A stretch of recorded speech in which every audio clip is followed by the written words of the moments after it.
KKR টানা 5 match কিন্তু আইপিএলে এখনও হেরেছে। তো দেওয়ালে পিঠ থেকে যাওয়া কেকেআর কিন্তু আজ থেকেই কামব্যাক করতে চাইবে। রাজস্থানকে কেকেআর ইডেনে হারিয়ে দিয়ে সিজনের প্রথম জয় পেতে চাইবে।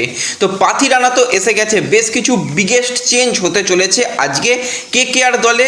কী রকম পরিকল্পনায় রাজস্থানকে কেকেআর হারাতে চলেছে সেই নিয়েই আলোচনা রয়েছে এই ভিডিওতে।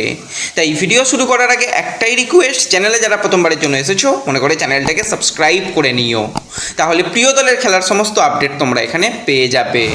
তো আজ কিন্তু নতুন সময় আইপিএলের ম্যাচ অর্থাৎ কেকেআরের ম্যাচ আমরা দেখতে পাবো, যেখানে কেকেআর কিন্তু ঘরের মাঠে দুপুর 3:30 থেকে কিন্তু এই রাজস্থানের মুখোমুখি হতে চলেছে।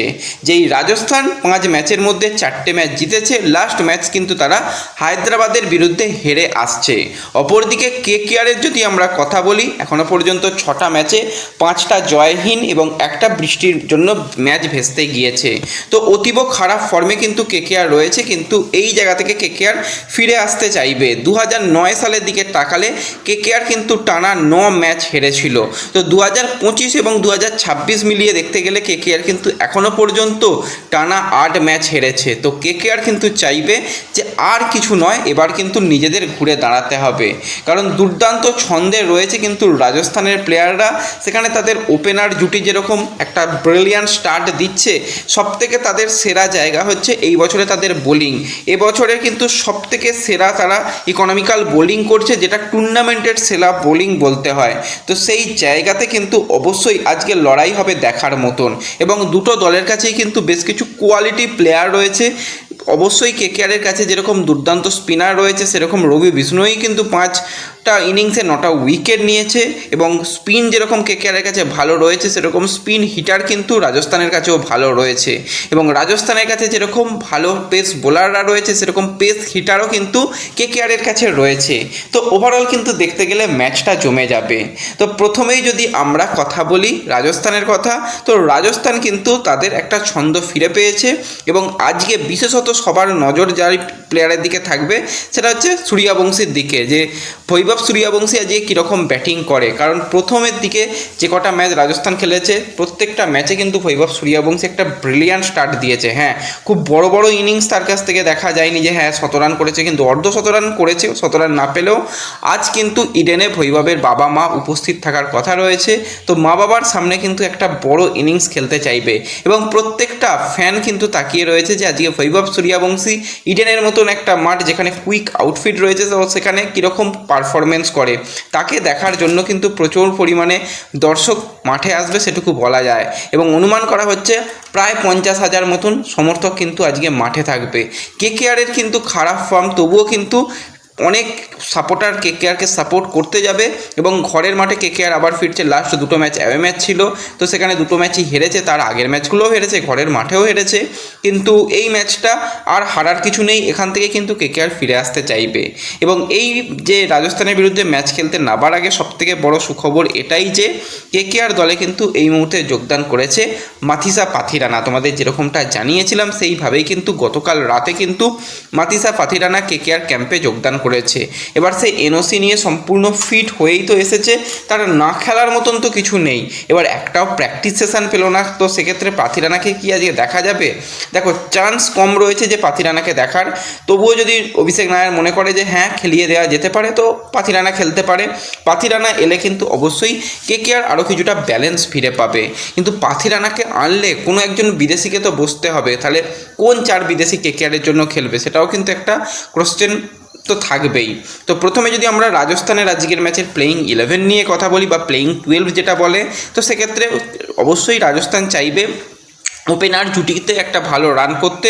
তো সেখানে কিন্তু সূর্যবংশীর সঙ্গে জয়সওয়াল তারাই শুরু করবে, এবং তারপরে নাম্বার 3 পজিশানে কিন্তু ধূপ জুড়েল, যে কিন্তু স্পিনটা ভালো খেলতে পারে এবং বিগ হিটার, সে আসবে। রিয়ান পরাগ এখনও পর্যন্ত ক্যাপ্টেন্সি ভালো করেছে, কিন্তু ব্যাট হাতে সেই রকমভাবে রিয়ান পরাগ জ্বলে উঠতে পারেনি।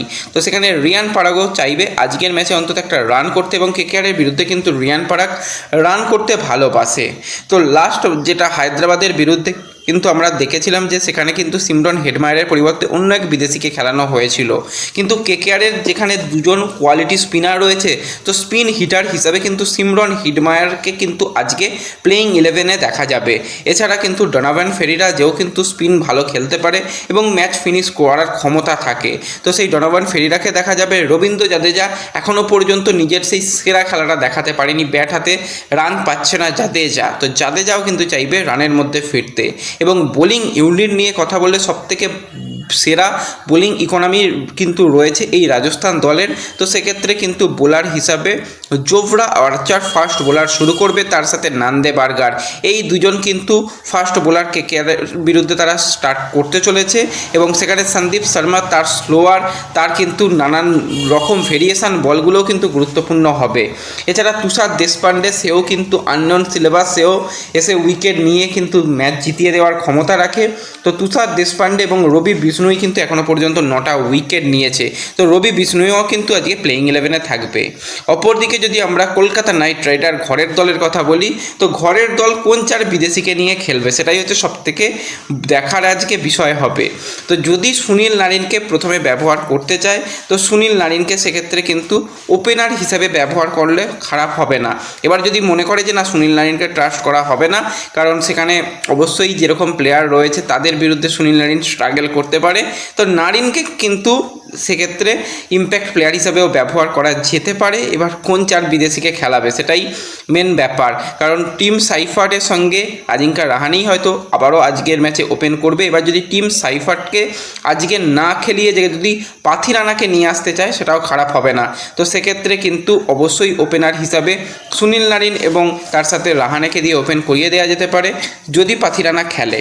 আর যদি পাথিরানা না খেলে তো টিম সাইফার্ট, আজিঙ্কা রাহানে তারাই শুরু করবে। নাম্বার 3-এ ক্যামেরন গ্রিন, নাম্বার 4-এ অঙ্কুশ রঘুবংশী, নাম্বার 5-এ অবশ্যই রহমান পাওয়েল। এবার রিঙ্কুকে ভাইস ক্যাপ্টেন, এতগুলো ম্যাচে রান পাচ্ছে না, আজকে কিন্তু রিঙ্কুকে রেস্ট দেওয়া হতে পারে সেরকমই শোনা যাচ্ছে। সেখানে তেজস সিং ধাইয়া আসতে চলেছে। এছাড়া সুনীল নারিন রয়েছে। রমনদীপকে কিন্তু আজকেও হয়তো ট্রাস্ট করবে, কিন্তু এই জায়গাতে যদি একটা এক্সট্রা ফাস্ট বোলার খেলাতো তাহলেও খারাপ হতো না। এছাড়া অনুকূল রয় রয়েছে, বৈভব আরোরা রয়েছে। এবার আরোরার পরিবর্তে কিন্তু আজকে সৌরভ দুবেকে নিয়ে আসার একটা চিন্তাভাবনা রয়েছে এবং কার্তিক ত্যাগী রয়েছে। এবং যদি এখানে তাকানো যায় ইম্প্যাক্ট প্লেয়ার হিসাবে বরুণ চক্রবর্তীকে খেলানো হবে, কিংবা রমনদীপের জায়গায় বরুণ চক্রবর্তীকে নিয়ে এসে ইম্প্যাক্ট প্লেয়ার হিসাবে কিন্তু আরও একজন ভালো প্লেয়ার সেখানে ফাস্ট বোলারকে ব্যবহার করতেই পারে কেকেআর। তো এটাও কিন্তু কেকেআরের জন্য প্ল্যান হতে চলেছে। তো ওভারঅল কিন্তু আজকে যেই রকম কন্ডিশান রয়েছে সেখানে কিন্তু বৃষ্টির তো সম্ভাবনা খুব একটা নেই, এবং যেহেতু দিনের বেলা খেলা তো অবশ্যই টস কিন্তু একটা এক্স ফ্যাক্টর হবে। যে দল টস জিতবে তারা কিন্তু একটা রান চেস করার চেষ্টা করবে। এবার রাহানে তো সবই ডিসিশান উল্টো, রাহানে দেখবে টস জিতে বলবে না আমরা প্রথমে ব্যাট করে নিই, গরমের মধ্যে ব্যাট করবে, প্লেয়াররা টায়ার্ড হয়ে যাবে, তারপর বল করতে এসেও ধেরিয়ে দেবে। তো এরকমই হচ্ছে। তো রাহানেকে কিন্তু একটু বেটার ক্যাপ্টেনশিপ করতে হবে এবং খুব তাড়াতাড়ি বড়সড় সিদ্ধান্তও কেকেআর নিতে চলেছে। আজকের ম্যাচের পরেই হয়তো সেই সিদ্ধান্তের কথা তোমরা জানতে পারবে, সেরকমই বেশ কিছু জায়গা থেকে খবর বেরিয়ে আসছে। তো ব্যাস এই ভিডিওতে এই আপডেটটুকুই শেয়ার করার ছিল। পাথিরানা এসে গেছে, কেকেআর কিন্তু বেশ কিছু চেঞ্জেস করতে চলেছে এবং দেখা যাক ফাইনালি কেকেআর জিততে পারে কি।